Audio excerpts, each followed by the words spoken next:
we're talking about the stereotypical perception of cybersecurity, the fact that people think of hoodies and, you know, kind of right out of the gate, you don't need to wear a hoodie. You don't need to worry about coding to start your career in cybersecurity. And Kathy and I are certainly two examples of that, because when people think that we work in cybersecurity, this is what they think of. They think of the hacker, they think of penetration testing, red teaming, vulnerability scanning. I know with my students, when they tell me what they want to do, they're always saying pen testing, red teaming. I want to, find and hack my way into organizations. And when it comes right down to it, when you look at all the different opportunities that you have in cybersecurity, this is what we're talking about. Now, I stole this. This is a map of all the different cybersecurity domains. This guy, Henry's been doing these for a while, and he's had a lot of revisions over the years. But when we break down and we look at the different aspects, threat intelligence, governance, GRC, right? GRC mafia, governance, risk, compliance. You've got training. You've then got the vulnerability management, the risk assessments, the enterprise risk management, certifications, looking at architecture, looking at application security, looking at the different regulations and everything else. That's what we're getting to when we talk about cybersecurity. It's so much more than just wearing a hoodie, thinking you're pen testing and hacking your way into organizations. So my name, as Jerry mentioned, I'm James McQuiggan. By day, I am a security awareness advocate or evangelist or field CISO. We're still working. We're still workshopping the name, but essentially thought leadership, educating people, bringing that awareness with regards to cybersecurity, human risk management, and everything else. I'm also a university professor here in Central Florida, teaching cyber threat intelligence at Full Sail University. So again, real excited to be here. And there's an awesome person that I'm sharing the stage with here today. I couldn't ask for a better, I wouldn't say co-host, just a better person altogether to work with me on this. Kathy Chambers. Thank you. Hi. Hang on. Emmy award-winning Kathy Chambers. Thank you. Yeah, it's so good to be here. I was thinking when you were on that last slide and we were talking about when you tell people you're in cybersecurity, I have told many people I'm in cybersecurity, and the first thing they say is, "You're a hacker?" And I'm like, "Well, no, I'm not a hacker." And then I feel like I have to tell like my whole life story. I don't have to tell my whole life story, but it feels that way. But yeah, I'm a project manager at Anti-Siphon Training. That is part of Black Hills Information Security. So I work on setting up workshops and trainings and private training, all things training in cybersecurity. I'm kind of behind the scenes doing that and helping out with things like this, webinars and our Anticast. So it's been an adventure for sure. Now, I'm going to share kind of my adventure, my journey, so to speak, as I got into cybersecurity. And there's a video out there. It's 9 minutes long. You're welcome to go find that on my LinkedIn profile. But just really quick, we never get into cybersecurity. None of us. Oh, there we go. All right. Everybody's path is going to be different as they get into cybersecurity. And for me, my journey into cybersecurity started way back in the early 90s. And I worked in theater. For me, that journey from theater going into IT, product security, product support, that was my path. But the why I wanted to get into cybersecurity was a couple of reasons. It was something where I saw the industry growing. I saw that there needed to be more people in cybersecurity. And I remember Alan Pollard from SANS, when I first got my CISSP in 2008, I remember him turning to me and saying, "You are joining at the best time possible." And I was like, "Oh, okay, then I've showed up at the right time. Great, this is cool." And then when I chat with other people and find out that, no, they've been doing cybersecurity for, 10 years or, 12 years at that point or however long, And now, even though I meet people that are just getting into cybersecurity, I always tell them, you're joining at the best time possible. Yes, all this has gone on, but now today we need more and more cybersecurity professionals, more people in the industry. And we recognize that there is that struggle, and we're going to talk about tips and tricks that you can do with regards to that. But Kathy, what about you? What was your journey like? What was it, the why for you?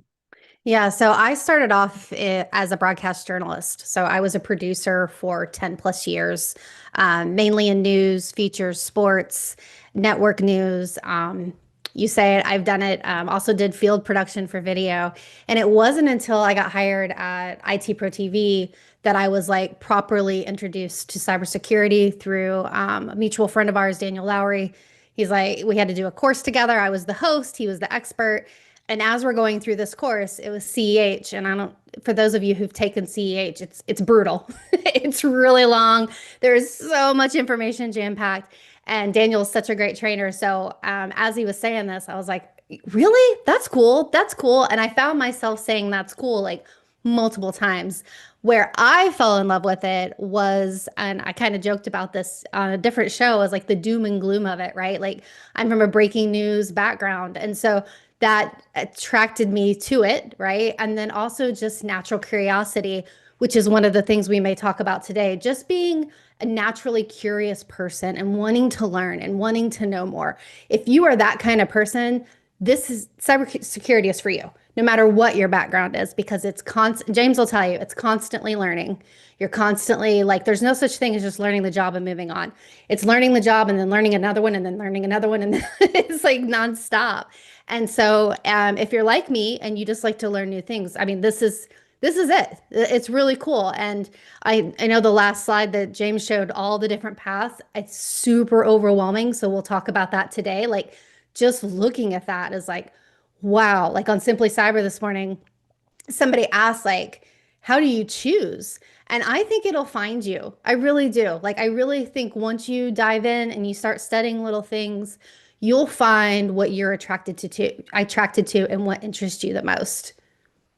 Yeah. And for me, I remember first getting into computers or back into computers. I wanted to try everything and literally would go through and, I was doing coding, I was doing web page design, I was building computers, building databases and trying all different aspects of cyber networking and routers and switches and VPNs and oh my, and just trying all of that. And then ironically, I did security awareness and I did phishing assessments and educating people.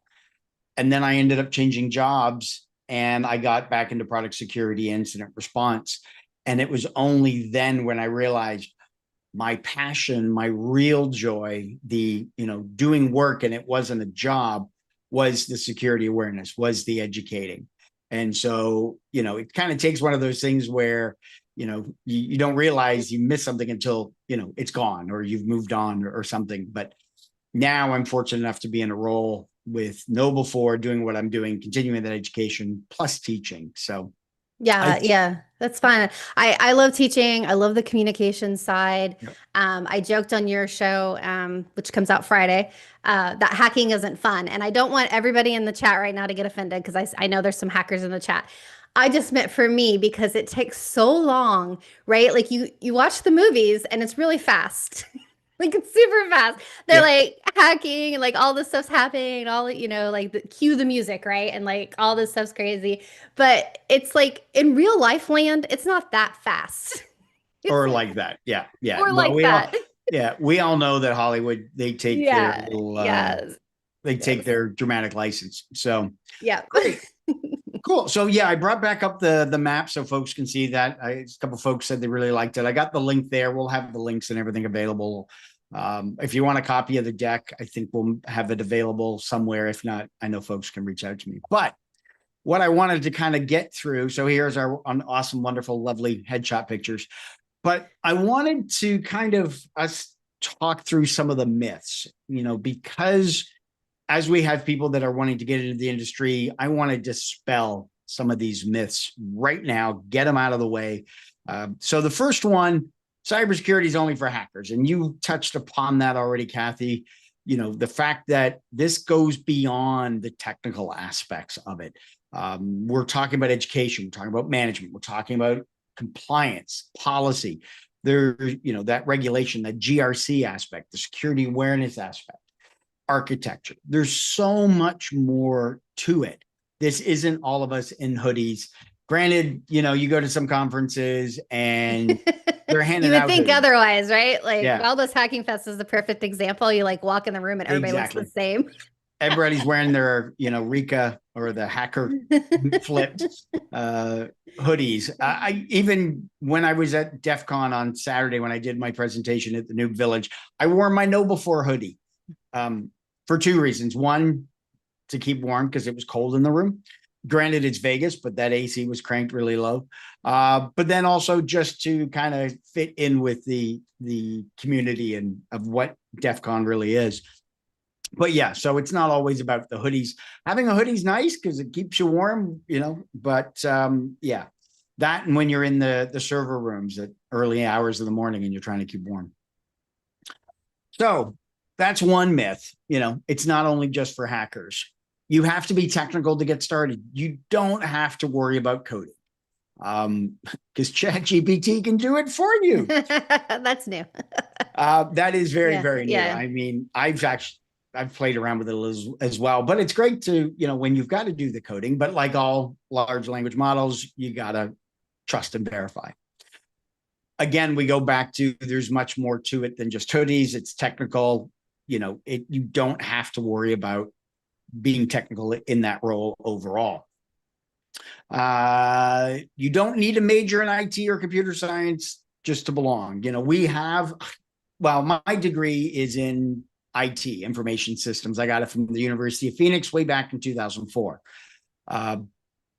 This was even before I got my CISSP. I had my A+ certification, and I wanted to advance in my organization. And so that was the type of organization where they wanted you to have a degree. Didn't matter how many years of experience, but nowadays we see people coming from different industries or different backgrounds. I've known CISOs that have degrees in musical theater. I've known people that have finance degrees. Nowadays we're seeing people going out and getting degrees to show that they understand the material, they've got value, and they can add value. But you don't need that degree. There's going to be other aspects to it, and we'll be talking about that. And then finally, here's the truth. 3 myths and a truth. Cybersecurity is extremely diverse. We showed you the mind map there at the beginning. We need the diversity. We need people of all different walks of life providing their insights, providing their experience from different aspects. Because if it was all just full of all cybersecurity people, when it came to trying to troubleshoot or came to solving a problem, people wouldn't be able to think outside the box because they had all that different aspects, that other perspective when it comes to working. People that have worked in construction, or people that have been truck drivers or teachers or whatever other role that you're coming out of, military. We want those different perspectives to be able to share and help us solve problems overall. Yeah, I think sometimes when you're in the room with a bunch of people who are all, let's just say I was in a room with a bunch of cybersecurity people and that's all they've ever done, right? For like 20 plus years, just cyber. You are so deep in it. Like you're so just in it and so focused on it that there's a lot of stuff you miss because you're just too deep into it. When you have somebody come from the outside and get fresh eyes and a fresh perspective, it's huge because they can come up with something that you never even dreamed of, not because you're not smart enough or not because you haven't been in cyber long enough, but because you've been in it too much. You've been too focused and you're trying to get a job done. So, I mean, I think that's probably, James, where consulting comes in, right? Like everybody, like we're at my industry, when a consultant comes in, it's not good. When broadcast news, you have a consultant comes in, it's because you're doing something wrong. It's a little different in cyber, right? I think the consultants come in with fresh eyes and fresh perspectives. And so I think there's so much value to that, getting outside opinions. Yep. Well, from the back of the net to qualifying against Ghana, Oh, sounds like we got to get everybody to mute there for us. Okay, so moving on. So let's talk about those transferable skills that, folks could have, whether, coming in from those different industries. And so the first one we have, producers and project managers, hey, that's kind of like Kathy. Yeah, that's me. Yeah. But Yeah, it's a lot of planning and organizing and being able to communicate between teams. So I think that's on there. Yeah, cross-team collaboration, that's huge. Being the go-between between a lot of different people. Fun fact, communication is not strong in almost every industry I've been in, and had a lot of different jobs. So being able to be that person to kind of parachute in and be like, hey, this is what's happening with this team and this team and this team. Like if you have that kind of skill and you can communicate between teams and keep everybody on the same track, get everybody on the same page, that is huge in this industry. definitely. Yep. No, can't agree or can't disagree with that. Um, So we look at journalists. We've been seeing reduction in force with newspaper, journalism, TV, and everything else.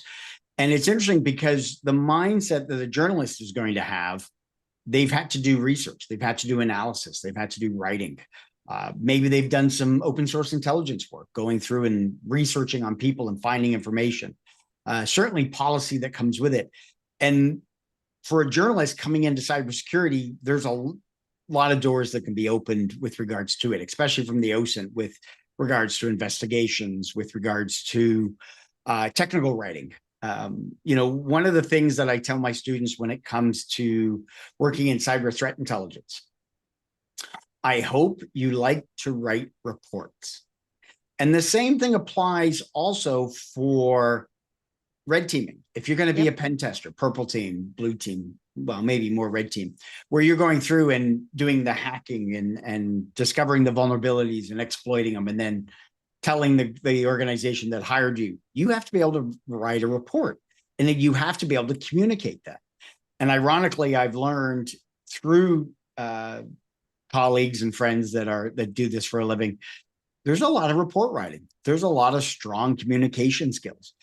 And it may not be something that you or somebody that may be already established as a pen tester and out there working, but bringing on somebody that worked in journalism, that's their goal, is to be able to get, or a marketer, that's their goal, is to get that message out clearly and be able to understand it, whether it's in written form, verbal form, whatever. That's their area of expertise, and being able to leverage them can help you with your report writing overall as well. Yeah, because those reports go to maybe it's not like a CISO or somebody in the C-suite who isn't necessarily the most technical person. So journalists are really good about taking very complex technical topics and making them very clear so that everybody understands it. And that is like huge in journalism, and it's huge for report writing. And if Jerry is listening, Mike Saunders, like if you've ever hear him talk about report writing, it's so valuable, like all the things that are needed and required. So I think a lot of people get into pen testing and think that they're just doing all the cool stuff and then they have to write. And a lot of people dread it. Like they don't like that part of the job. And I'm like, put me in, coach. Like, can we can we team up on this? Like, you do all the technical and let me write the report, because to me, that's the fun part of things. And I'm just going to throw in here, if you're not a strong writer, take a writing course. Take one. You will never, that is so valuable. You'll never feel like, oh, you wasted your money on something like that. It's very important to be able to write in every industry. Exactly. And I even know myself not exactly the most strongest in writers. Sadly, that's why I have ChatGPT, but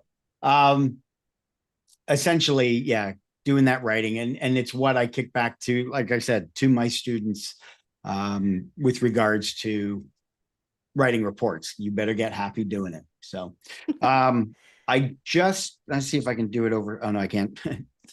Here I am trying to transfer a copy and paste to my iPad where I'm watching the chat, but I dropped in the LinkedIn chat, sorry, the Zoom chat, the link to Mike Saunders over at Red Siege, as Kathy was saying. All right, moving on. Teachers. Training, communication, content creation. You know, when we look at what a teacher role is educating, that can still carry over into the cybersecurity space, whether you're doing security awareness training or technical training, whatever it may be. But coming into this field as a teacher, again, communication is key. And ironically, a lot of the times when, you know, that myth of technical aspects of it, from communication, you know, being able to effectively communicate is key. And if we can't communicate effectively, technically, we're going to struggle with it. And so having people that's what they do for a living, it's their, you know, daily job, that makes things a lot easier. So it's great to see that we've got teachers coming over, working in security awareness, educating and everything else, plus helping with content. You know, when, you know, you think about all the fun billboards that they may have made in their classrooms or bulletin boards they've made in their classrooms, you know, coming up with that content, coming up with creative ways to get people to learn, because we're out there, you know, trying to secure our organizations and reduce that risk overall. But when we have to educate everybody else so they have that understanding, trying to get that message across, leveraging somebody that's had a teaching background or is in teaching goes a long way. Retail and hospitality. You know, we get a lot of folks that, especially over COVID, you know, a number of years ago, we had folks come through and, you know, ended up losing their jobs because of the reduction in force and COVID and everything else. But when we look at the retail hospitality space, they're working in customer service. They're trying to keep people happy.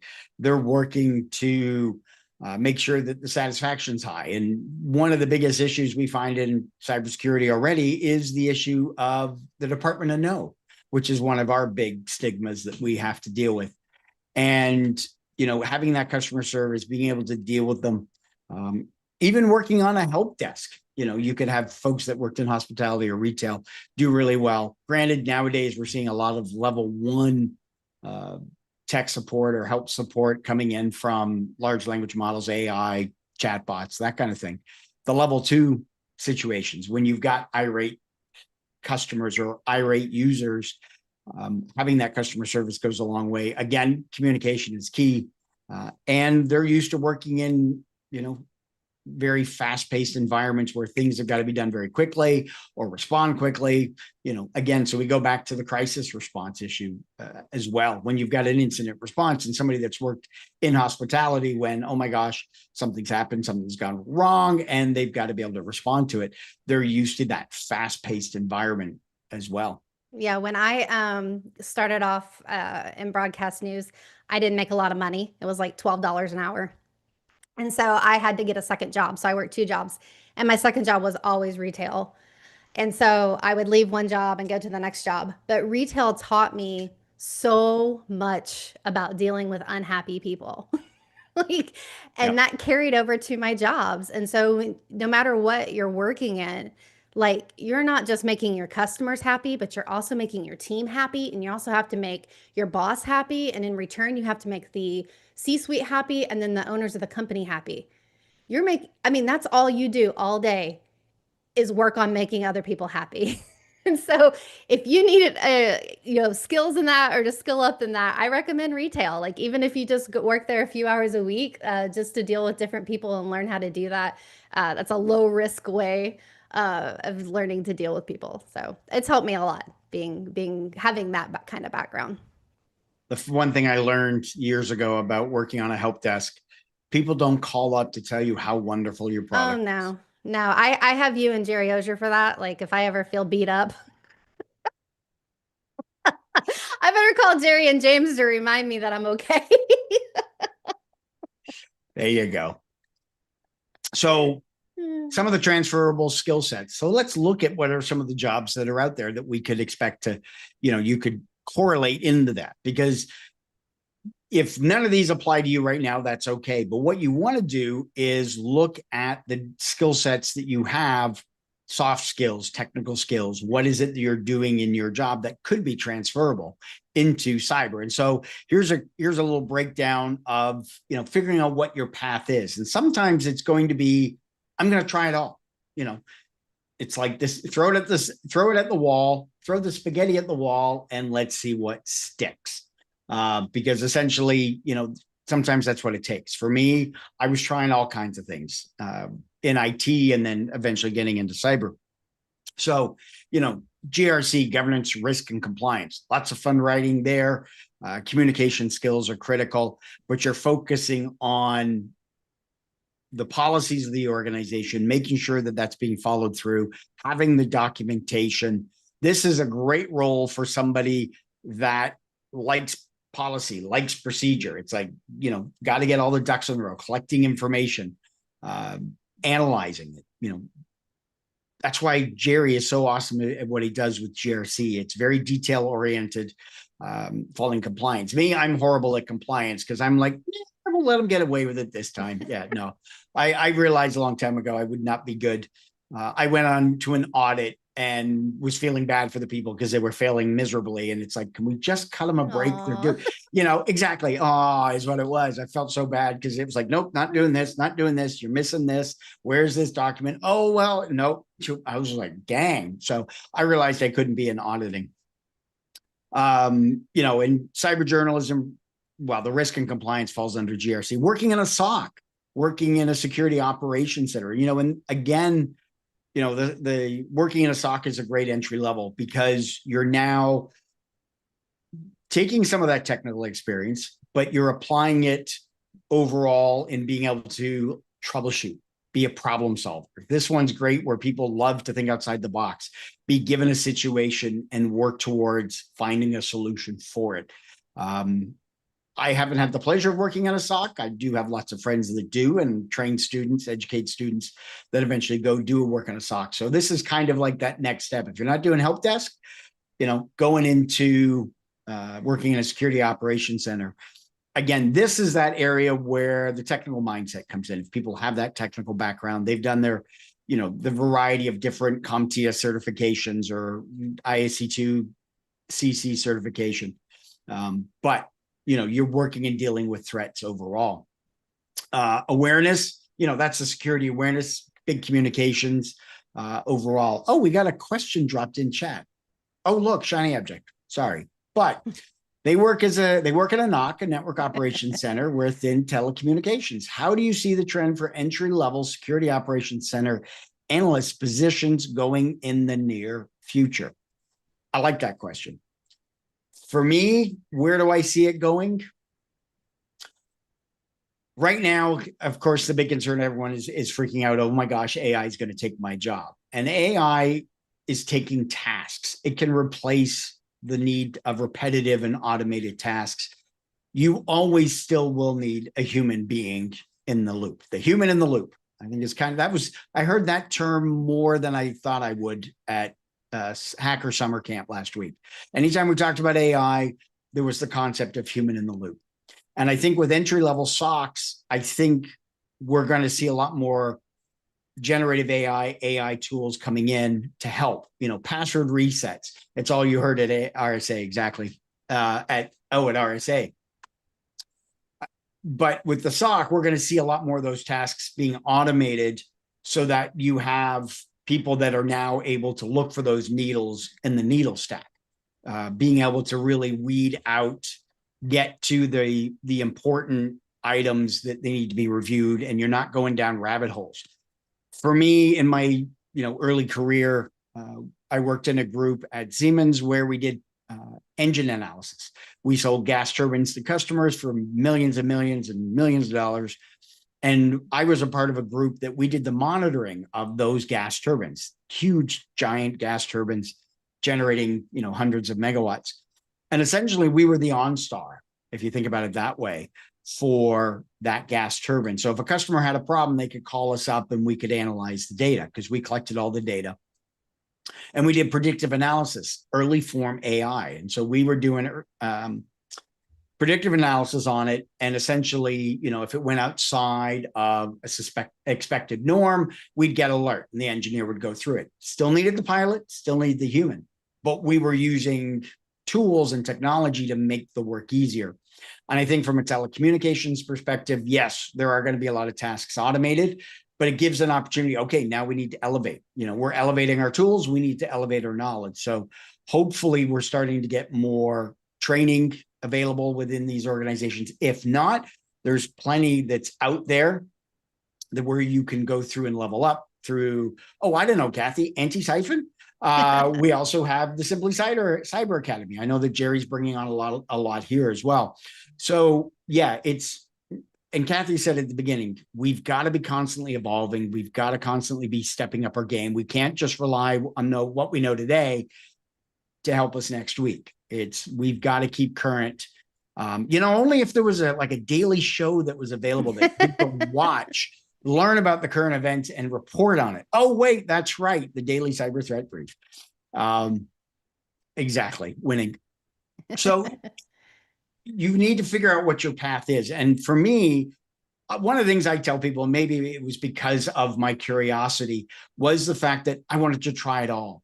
You couldn't do it all at once, but I would have to go, each month or every couple of months. It's like, I'd learn about something and then I'd go down that rabbit hole for a couple of months learning about that. And they'd be like, okay, this is neat, like virtualization and cloud. I wonder what some of the other fun, building websites and, WYSIWYG. I mean, my first website was coded with HTML, and then finally getting a WYSIWYG was like the coolest thing ever. But try everything that you can that's out there. Whether you're interested in the red teaming, you got the try hack me and hack the box. And I saw somebody's comment earlier that you can now go through and you're having to write reports there. So you're practicing and learning that as well. But yeah, try it all. See what sticks. Build yourself a home lab. Secure the stuff. Build, do network architecture, security architecture. You could write your own policies for home. Yeah, that's kind of cheesy, I know, but we don't want to be turning into Sheldon Coopers with all your policy agreements. Okay, but if you've got a family and you've got kids, what's not to say you don't have a little agreement on what you can and do? Yes, WYSIWYG. What you see is what you get. That was the old term, basically an interface for you drag and drop, or you type in on the screen and the website would be generated on how you looked at it. So can we, this isn't part of this talk, but when you were going through all the choices and stuff, I had never heard the term imposter syndrome so much in my life until I entered cybersecurity community. It is real for a lot of people. How do you think, James, that plays into when you're choosing your path, right? Because it's frustrating. You start to learn something, and no matter how much you learn, you feel like you're not learning enough. You don't know enough. You're not ready to submit that first resume. You're not ready to go up and talk to people at a conference. You're not ready to give your first talk. You're not, because of you're just holding yourself back so much. How do you think that plays into it? And what are your tips, James, for kind of getting past that hurdle? yeah, imposter syndrome is an issue we all deal with it, myself included. I remember the first time I was presenting at Wild West Hacking Fest and I was talking about the dark side of AI. And I'm like, I'm in a room full of hackers. I mean, I know the audience at Wild West Hacking Fest. They're all very technical. And I'm like, oh my God, I'm going to get up there. I'm going to bomb. They're going to be, calling me out. I haven't researched this enough as much as I wanted to. And I got up and I delivered the presentation and I got done. And I had people that were smarter than me coming up to me going, oh, I hadn't realized it from that perspective. Or I had shared information about red teaming using AI, information from a presentation that I saw at B-Sides Las Vegas with somebody. And I gave him credit. I said, I saw this, he had this, it was all different aspects of AI. I used that and then talked about it and gave my perspective, but I showed basically the information that he had on his slide in his presentation from B-Sides and then gave him credit at the bottom. I didn't realize it, but afterward he came up to me. He was in the audience to see my presentation after I had seen his. And he came up and he goes, dude, I'm doing so much more now with regards to what you showed. But that's great because now people will come and see my stuff and all the new stuff I'm doing. I'm like, oh my gosh, how cool. Great. Okay. And he said, reach out to me and I'll tell you all the new stuff. And so I got to learn new stuff from that. So when you have those feelings of, I'm not good enough, I'm not qualified enough, I shouldn't be talking about this, when you're getting up and you've been asked to get up and talk about this information, or you're learning that information. Oh, there we go. Great poll there. Do you suffer? Let's see what we get out of this. I have an idea of what this number is going to be. I'm thinking about it from a presentation standpoint. You've been asked to present, so you're there.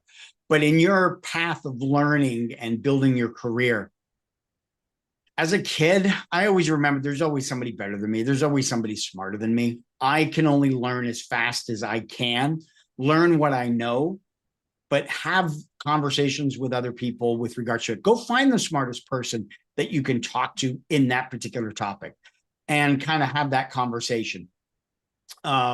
Exactly, Bobby. You know, the Dunning-Kruger effect. You know, you think you know it all, and then you're flailing after that, and then you kind of go through these ebbs and flows.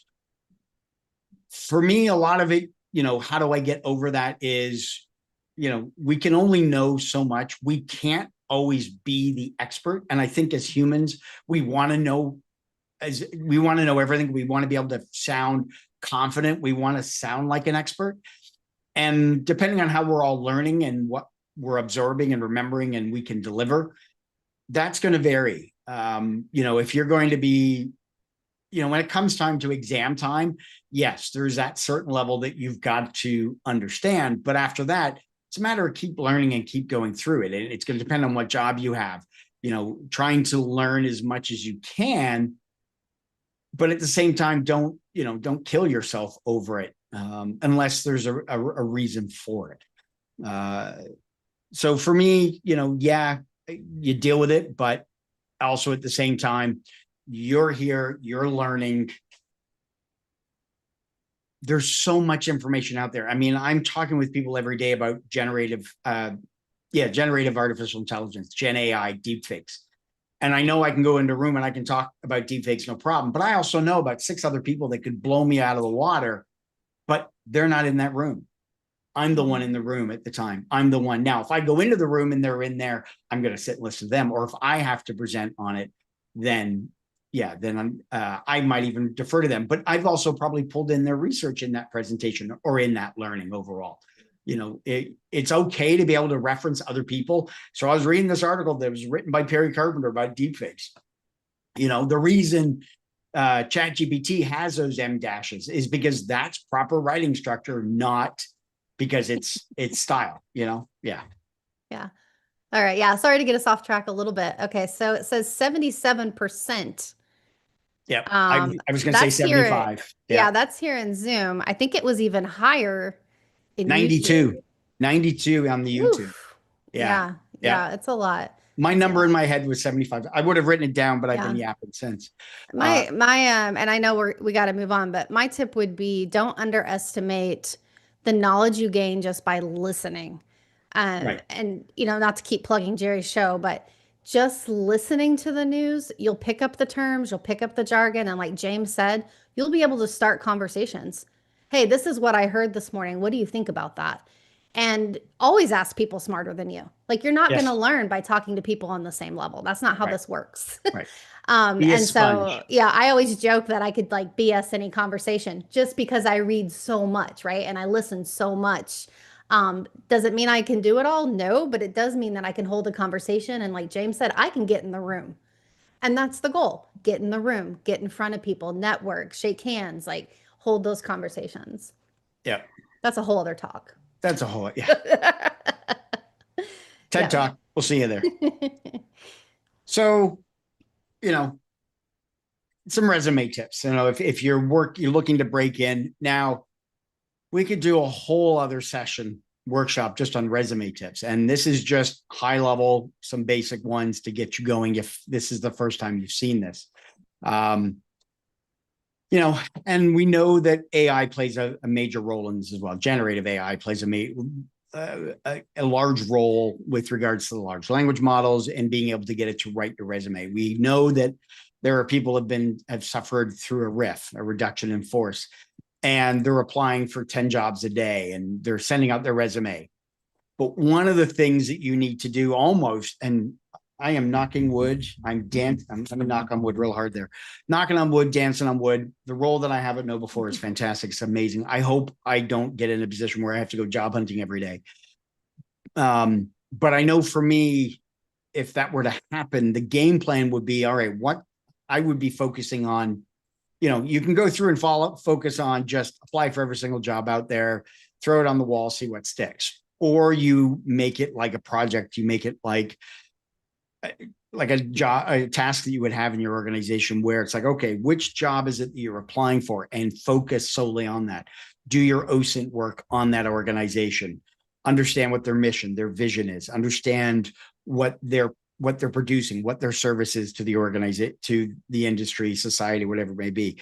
When you write your resume, you have to literally write your resume every single time, specific to that job role, specific to that organization. And it sounds like a lot of work that ends up not doing anything, but I'm kind of inspired by actors, that the working in the theater community and opera for so many years, six, and seeing and learning from folks that would go on auditions and go on dozens of auditions, hundreds of auditions, and might get one role. And I think the same thing is here. We're putting out all these resumes and we're just throwing out our typical resume, but whether we're going through and crafting it, we're working to improve our own skill set. We're working on our LinkedIn profile, our social media profile. We're building a reputation of ourselves online, either with content or commenting and connecting and building on our networks and going out there, connecting with people overall. Looking at, depending on what role you're doing, using the language of that role. Maybe even, figuring out, looking at the organization, at the people, being curious about it, maybe reaching out and connecting with a couple of the people that might be there. Maybe they're at an event you're going to and you get a chance to meet them. Don't stalk them. Let me say that again. Do not stalk them. But always look at, ways that you can promote yourself. You are the CEO of you, of your brand, of your company, of who you are as a person. And you need to be able to go through and figure out how you market that. Plenty of YouTube videos, plenty of ways through large language models to ask, but look at how do you make yourself unique and different. And it's what I tell my students. It's what I've talked to people that are looking to break in the industry, is because we have so many people wanting to get involved because of the way this industry is and because of the reports that are out there that say there's millions of jobs available. Yeah, there's just not enough entry-level jobs is the sad and tough realization. Exactly, Jerry. You are the CEO of you. With the so many jobs that are out there, you've got to find a way to stand out. You've got to find a way to be unique. Jerry said it many times in his story. He graduated, he got done with his bachelor's or his master's, but one of his degrees, and he walked outside and he was like, there was nobody there. He's like, where are all the people that are supposed to be lining up to give me a job? They weren't there. You have to go pound the pavement. And that's what we have to do, getting that job, whether coming into it for the first time or looking to get another job, or you've been laid off and you're trying to get rehired. So, it's always a way to figure out how do you make yourself unique, whether it's through your coding projects, you've got your GitHub, whether it's through content creation you've done, whether it's certifications, whether it's training, whether it's what communities you belong with. So, yeah. Yeah, I like that we have to admit how hard it is right now. Yeah. There are days where I have to take breaks from LinkedIn just because it's really disheartening, right? Seeing a lot of people trying to get into the field. And I feel like a lot of people are either trying to get in or because of reduction in force, they're getting let go. And that's just such a common story. And it's easy for me to be like, keep your head up. Like, keep going, stay strong. And really, the reality is it sucks. It sucks. And I think we should admit that it kind of sucks right now. I would encourage people, you got to be scrappy. It's not easy. If I were to lose my job right now, I would go just get another job somewhere that has nothing to do with what I do. And I know that sounds crazy, but if I have to keep working, right? And so I would say keep working, get a job somewhere doing something, but then keep chasing your passions. Don't let it get to where you're in an empty room applying to 500 jobs a day. Go work, go do something, get out of the house. And then just keep applying and keep networking and go to the, B-sides and keep talking to people. But it's okay. You're not alone. Scroll through LinkedIn for like 30 minutes and you'll see how not alone you are. So my biggest advice is please don't not do anything. I joked earlier about how being in retail, and I know the pay sucks, but how much it helps you be a better communicator. So just do something, and it's hard work and you got to be scrappy in this industry and every industry right now. So yeah, just want you guys to know that we know that. We certainly recognize. Yeah, we're Yeah, not we trying to recognize it. Yeah, yeah, and Yeah. we've got friends of ours that are looking to, or trying to get jobs as well. Yeah. So just some other information. We're not gonna. We've kind of covered a lot of this already, but just as a resource, look when you're studying, when you're trying to figure out, go broad, look at everything. YouTube channels are great, blogs, webinars. Uh, then figure out what it is that interests you and go down that path, whether it's going to be governance or you're going to do cyber threat intelligence or SOC team, red team, blue team, purple team, awareness, whatever that might be, figure out where that is and then start studying accordingly. I showed you at the beginning the mind map on Jerry Simply cyber.io website. There's free resources. There's a breakdown in the different certs that you can look at as a roadmap, depending which way you want to go. If you're going to do security plus, well, then what's the next thing, depending if you're going to do intelligence, are there certs? One of the common questions that always comes up is what's more important, a degree or a cert? Experience. Years ago, it was very easy because there weren't a lot of degrees out there. Now, pretty well every university's got some type of cybersecurity degree. Everybody learns differently. Some folks, and I see this with my students, some folks learn better when they're hands-on. Some people can read a book, pick it up, and then apply it. Other folks can listen. We all have different ways of learning. If you are of a mindset where you can be focused in doing schoolwork, doing the assignments, getting the grades, and then getting done, then go that route. If it's something where you're more hands-on, you want more practical, you want to gain experience, then you have the certs. It's going to come down to what the organization is hiring and what they're looking for will help dictate that. So if organizations are looking for degrees, a particular organization, then you're going to want to have at least a bachelor's, have that bachelor's. I know some folks that have earned college degrees, 2-year degrees, gotten some certs, and they've been out there working and been steady ever since. So yeah, it's just going to depend where you want to work and what you want to do. Yeah, and it's hard to choose a direction. I like to learn everything too. James said that when he first started, he was trying to learn everything. I'm kind of that way too, but everybody in cyber has told me like pick one thing and learn it before you move on. And I think that's really hard for me personally because I like get bored really fast, right? Like I start to learn something, I'm like, yeah, this is boring. And then I like move on to the next thing. But the best thing to do is to learn one thing and learn it well, and then move on and learn something and learn it well. And then I said, I forgot where it was, but I said, it doesn't matter how much you're learning if you're not telling people about it. That's where marketing yourself and being the CEO of you and telling people what you're learning and what you're working on is so important. So we've got about 10 minutes left. We do have a couple wrap-up slides that we're going to finish with, but we want to see if we've been having some questions come through. Those are awesome, but wanted to kind of take a couple minutes here that we've got before we finish here at 2:00. See if anybody has any questions, if it's specific to you or something that can help out, drop it in the chat. Jerry will throw it over here into the Zoom chat for us. But, put a Q in front of it so we know it's a question, not a statement, and let us know.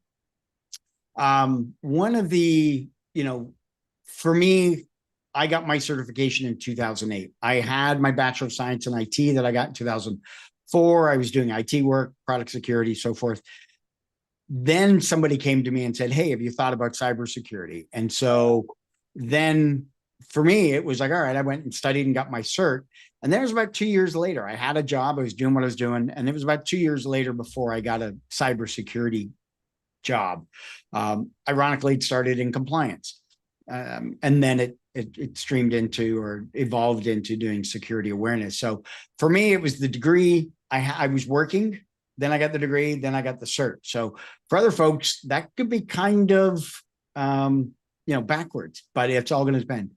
Would you recommend having your first public talk as a duo talk? That's a great.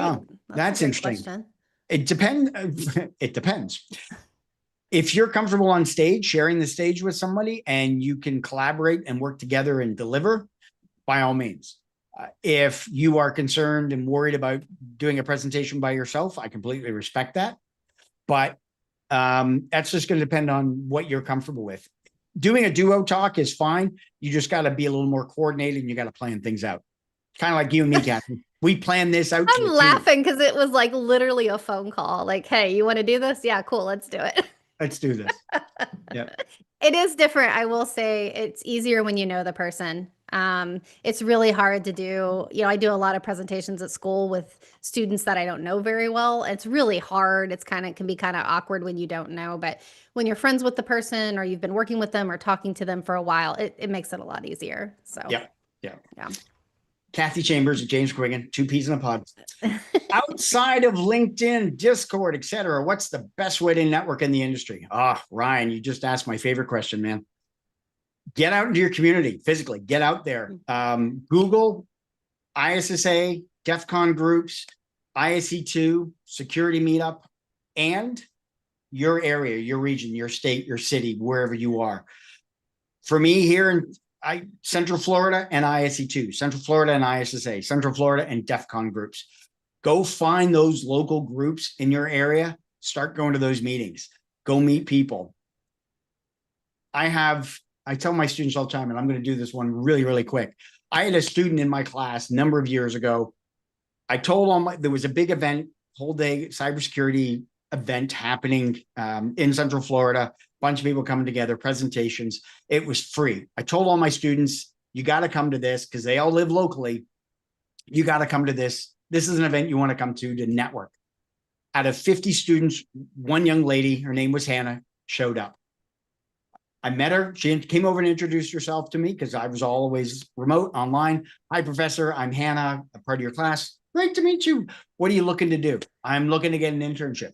Great. Well, I got some resources. I'll send them to you, help you out. What are you doing now? I work at Chick-fil-A, so I can get myself through school and get a job. Cool. You're looking for internships. 5 minutes later, I'm talking to a buddy of mine, Tom. Tom works for a large healthcare company. What you up to these days, Tom? I'm looking for interns. Hold that thought.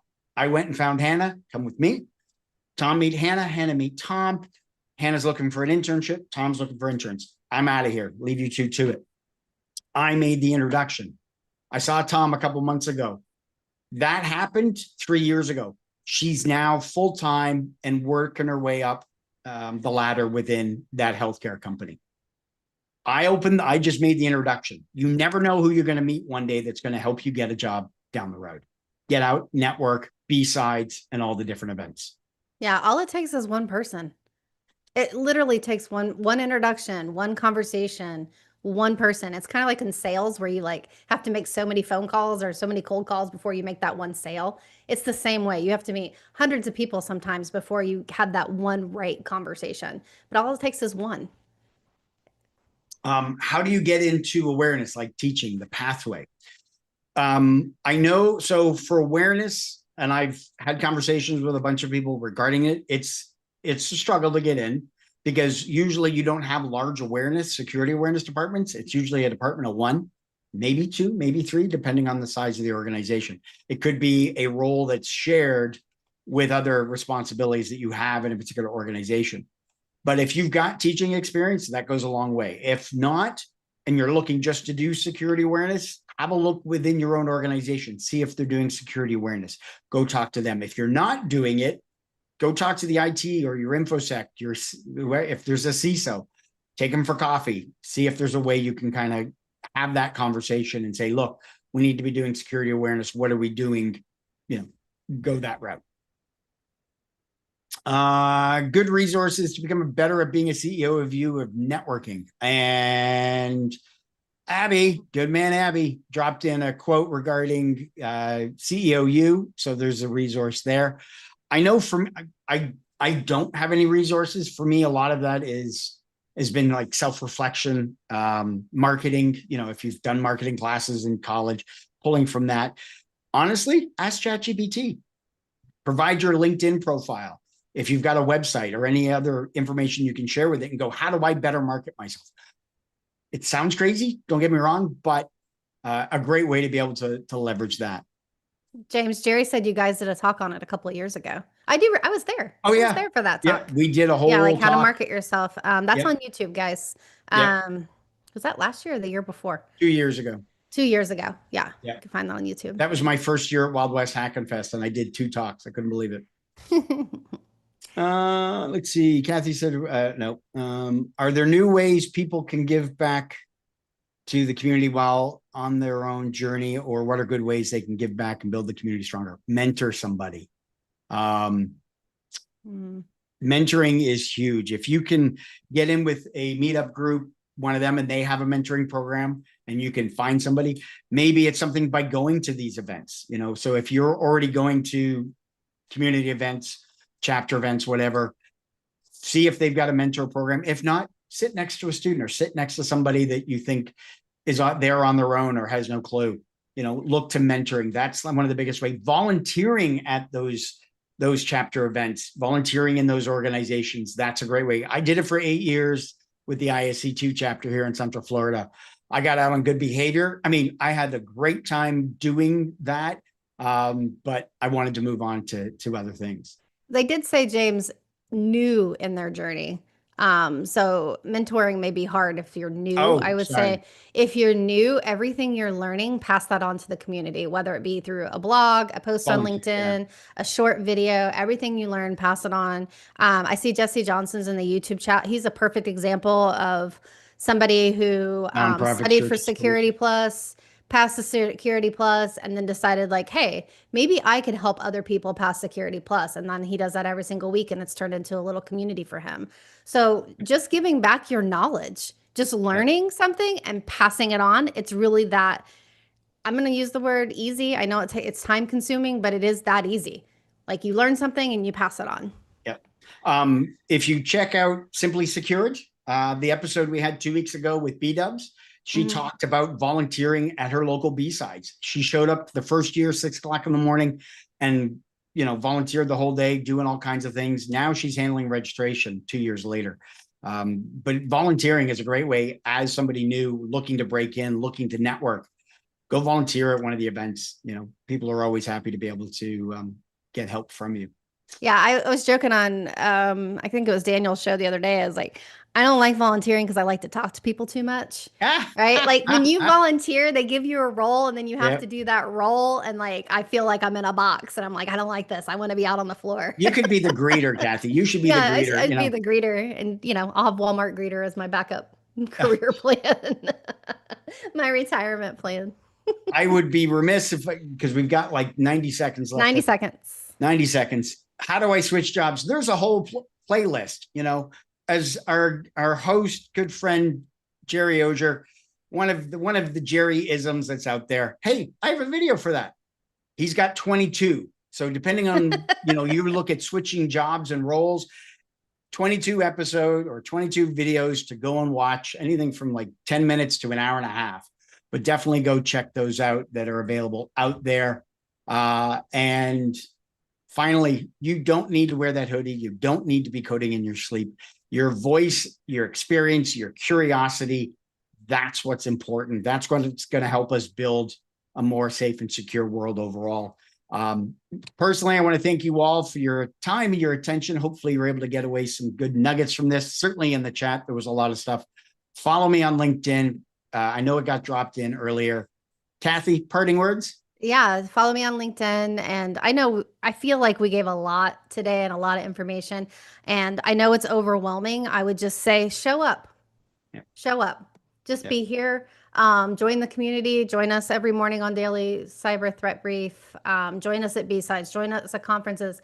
And, we're here, Yep. right? We're here to help. So come join the party. Thank you for being here today and hanging out with us. Thanks, everybody. Awesome. Thank you very much, James and Kathy. James, can you stop sharing your screen, please? Yeah. Where's the stop share? Over there.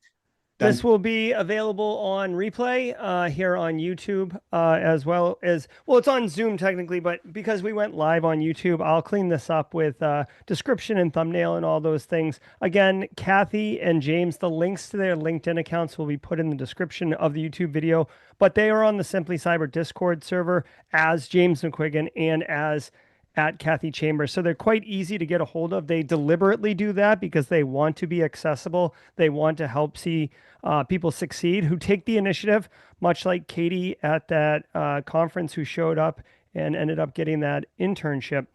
Thank you all for being here. I know we had a little bit of challenge with the Zoom link and the YouTube and such like that. So I appreciate it. This is a community workshop process. We will be doing these 1 hour a week every Tuesday. The times will change, so stay tuned to the Simply Cyber Discord server for all those updates.